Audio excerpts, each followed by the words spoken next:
Okay, let's jump right into this explainer. We're looking at a completely breathtaking evolutionary leap that's being proposed by today's leading technologists. I mean, we are literally living in what is arguably the most interesting time in human history. The foundation of tomorrow, it's being built right now.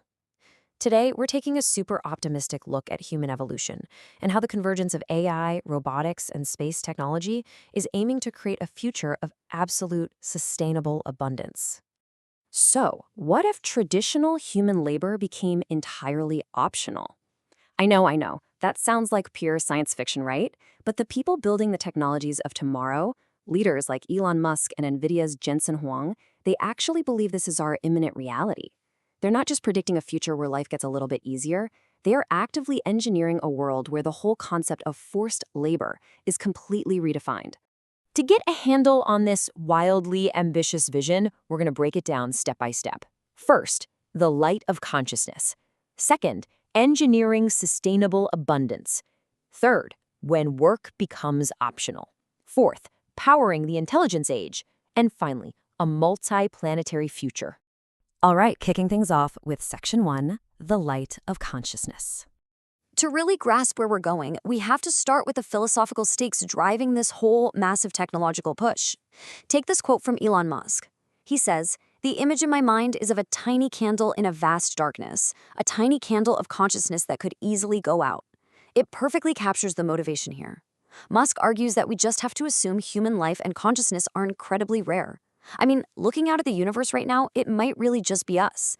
And that makes consciousness a very delicate, precarious thing. So, the crucial takeaway here is that to protect that flickering candle, we absolutely cannot stay anchored to a single planet. It's just way too risky. One natural or man-made disaster could extinguish it entirely. We essentially have to build the mechanical and computational solutions that act as the ultimate insurance policy, something that allows us to securely expand our civilization far beyond Earth. Moving right along to Section 2, Engineering Sustainable Abundance. Let's talk about how we actually build this reality, starting with the transformation of computing itself. This brilliantly illustrates a fundamental shift in how machines actually think. Jensen Huang points out that computing has moved away from simply retrieving old files or pre-built answers. We've officially moved to generative computing. Software is now generated in real time, uniquely tailored to your specific context and prompt. It isn't just recalling information anymore, it's actively creating intelligence. And because of that generative power, we are entering the realm of sustainable abundance. Now, this isn't just some regular software upgrade. Ubiquitous AI paired with widespread robotics is literally the engine that can expand the global economy way beyond all historical precedent. We're talking about a highly optimistic scenario where robots basically saturate all human needs, which could potentially eliminate global poverty because the cost of goods and services just plummets to near zero. But what is truly astonishing here is the sheer speed of this timeline. We're not talking about a century away. Industry leaders expect AI to actually be smarter than any single human by the end of this year, or maybe next year. And by 2030 or 2031, which is literally just a few years away, AI could be smarter than all of humanity collectively. That incredible intelligence is exactly what will pilot the humanoid robots rolling off the assembly lines. Which leads us perfectly into Section 3, when work becomes optional. So, how does this impact our daily lives? Well, it fundamentally changes our entire definition of an economy. You see, the traditional economy is strictly constrained by how many humans exist and how much they can physically do.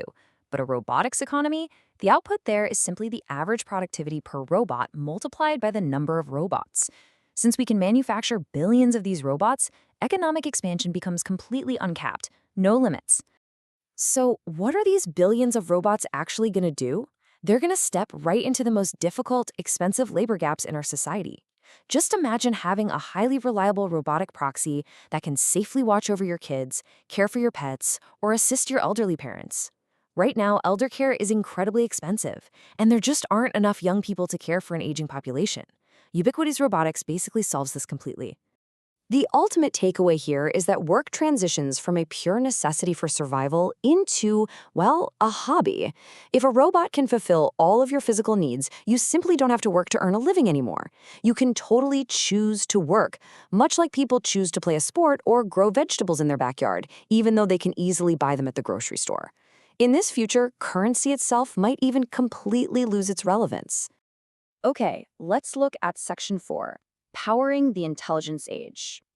To reach this incredible utopia, we do face a massive, immediate physical bottleneck right here on Earth. We are currently undergoing an unprecedented infrastructure revolution. Think about it. Oil refineries fueled the physical machines of the industrial age, and traditional data centers housed our digital files. Now, we are building AI factories. And these aren't just processing data, they're actively generating real-time intelligence. But generating that level of intelligence requires an absolutely astonishing amount of energy. To put this energy solution into a physical perspective for you, picture a 100 by 100 mile square. That single, relatively small square, which you could easily tuck into a corner of Nevada or Utah, could house enough solar panels to generate electricity for the entire United States. The energy source is there in the sun, and the solar technology completely exists today to capture it. However, the raw truth is that the real limiter to our abundance isn't our ambition. It isn't the manufacturing of microchips either, because those chips are being made exponentially faster. The real bottleneck is the power grid. Our grid is only growing at a sluggish 3 to 4% a year.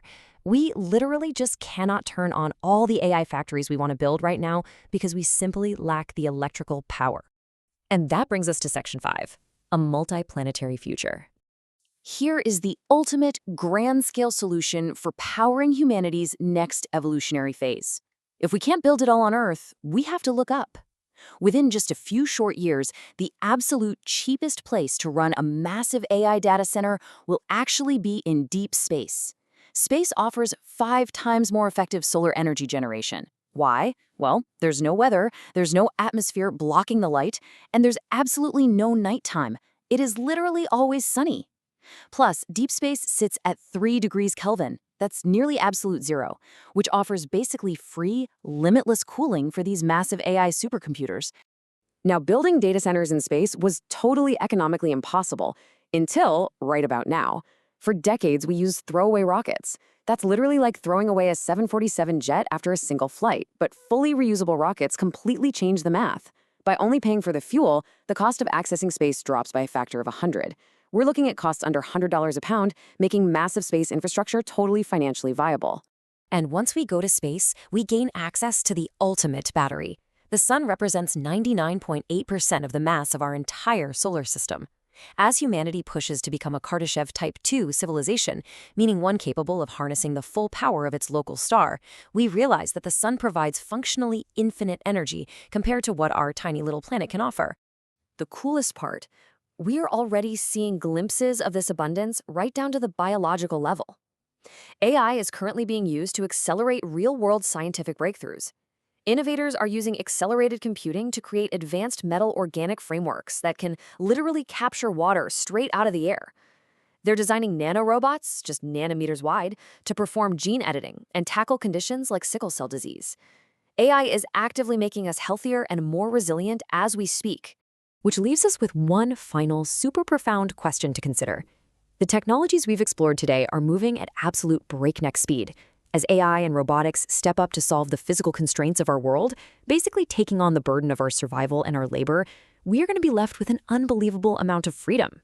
When you don't have to work just to survive, when absolute abundance is the new baseline, what will you choose to pursue? What will be your purpose? It is such a fascinating future to look forward to. Thank you so much for joining me on this explainer, and I'll catch you on the next one.